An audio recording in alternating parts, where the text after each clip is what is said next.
আসসালামু আলাইকুম। অবিরাম বাংলার সংবাদে সবাইকে স্বাগত জানাচ্ছি। আমি নাইম ফাথম মুবিন। শুরুতে বিআরবি কেবলস সংবাদ শিরোনাম।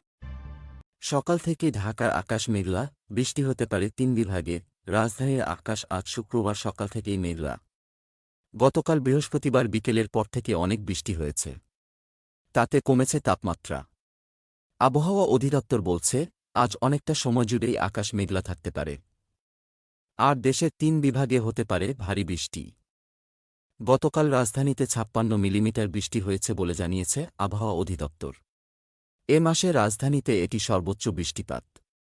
আর গতকাল সবচেয়ে বেশি বৃষ্টি হয় সিলেটে ২২ মিলিমিটার। আবহাওয়াবিদ মো. শাহিনুল ইসলাম আজ সকালে প্রথম আলোকে বলেন, আজ রংপুর, ময়মনসিংহ ও সিলেট বিভাগে বৃষ্টি হতে পারে অপেক্ষাকৃত বেশি। এছাড়া দেশের অন্যত্র সামান্য কিছু বৃষ্টি হতে পারে। রাজধানীর আকাশ আজ মেঘলা থাকলেও বৃষ্টির সম্ভাবনা খুব বেশি নেই বলে জানিয়েছেন শাহিনুল ইসলাম। গত ২৬ মে প্রবল ঘূর্ণিঝড় রিমাল বাংলাদেশের উপকূলে আঘাত হানে। এ কারণে উপকূলসহ দেশের বিভিন্ন অঞ্চলে বৃষ্টিপাত হয়।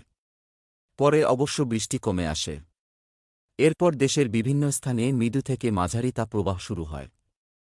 এর মধ্যে রাজশাহীতে তাপমাত্রা ৩৮ ডিগ্রি সেলসিয়াসের বেশি উঠে যায়।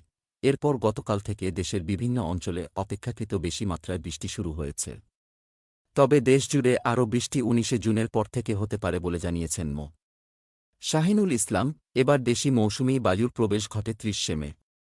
সাধারণত ৩১ মে টেকনাফ উপকূল দিয়ে মৌসুমি বায়ু প্রবেশ করে বাংলাদেশে। এবার একদিন আগেই মৌসুমি বায়ু প্রবেশ করে।